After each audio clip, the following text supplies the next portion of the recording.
What do you say we do a little preview of COTA? Yes, sir. And to start the previews, you know how this works. We got a little bit of trivia, and yeah, COTA is an interesting track. I think this one question I have for you for this week's trivia. It's more about road course racing in general. We know a lot of guys who've killed road courses in their careers, but only one driver has won at more than 3 road courses. So that Current driver, active? he's active.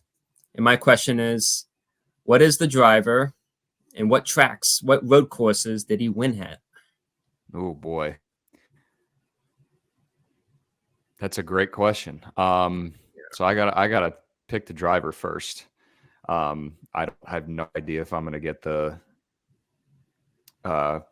tracks, but he's won on 3 different tracks. I mean, the easy answer, I just want to go chalk and say Chase. Yes, just because of the amount of wins, because all of the wins he's got. Where has he won? Yeah, he won at Watkins Glen for his first win. Mm-hmm. He's done it at COTA, I believe. Mm-hmm. He's won at Road America. I miss Road America so much. Yeah. Wish we still raced there. So what am I? Oh, he's Charlotte Roval. Yep. And then one more. So what's the track I'm missing? COTA, Charlotte. It is tough to forget because it had a short run. Road America. Not Indy. I don't know. I think it's another. Did he win at Daytona? Is it Daytona Road Course? That's it. Oh, yep. Wow. I was about to say it's another oval that has an infield road course. Yeah. Yeah, that one's tough to forget because it had such a short run. They ran the Clash there, and then they had a point race there. So yeah. Was that Christopher Bell's first win? He won at Daytona Road. That was the second race of the year.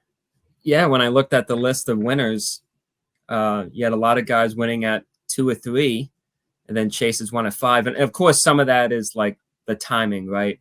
Like we think of NASCAR in the 2010s here, just a big road course bloom. And, I think one year we had 7 road courses. Now we're down to 5.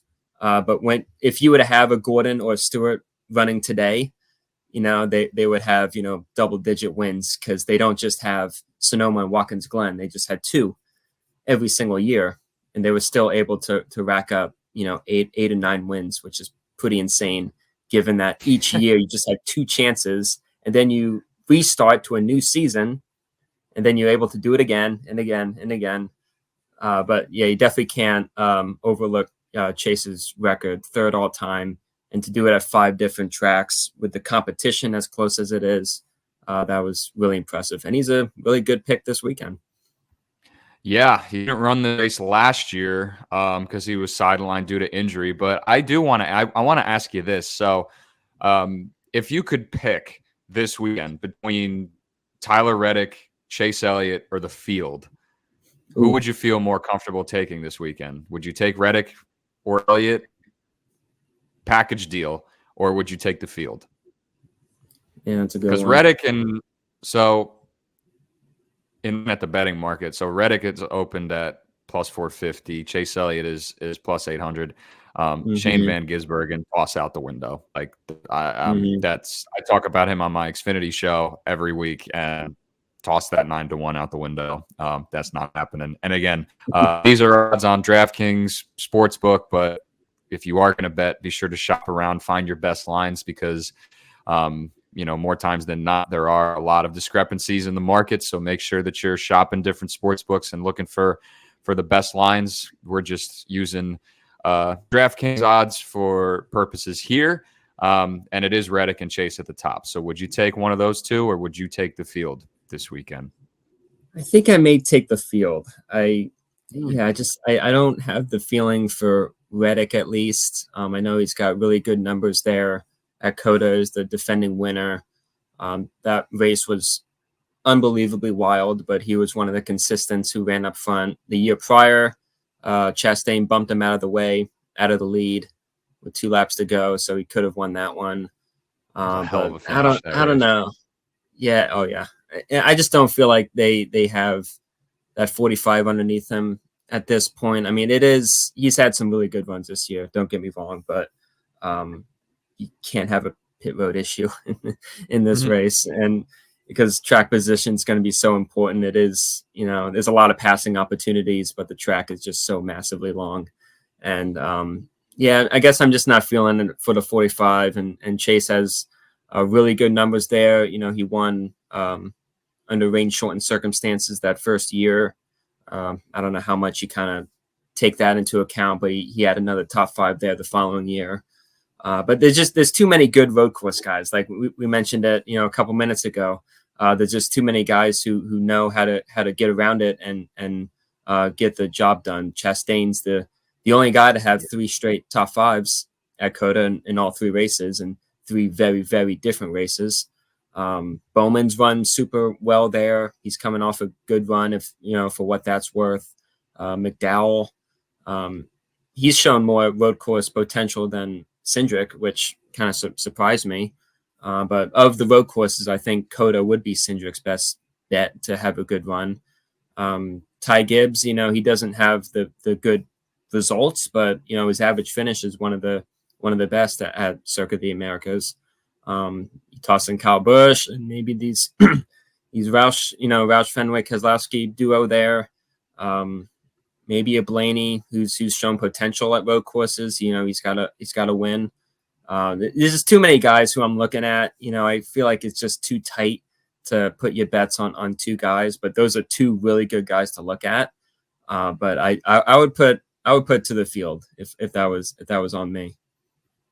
Yeah, I'm with on the field. Because again, I just feel like the talent pool is just so deep, and it's so tough, paying a steep price like a 4.5 for a Tyler Reddick. Even though I'm not surprised to see him open that short, similarly Chase at 8-1. Again, like these numbers are going to move as the week goes on and as the money comes in.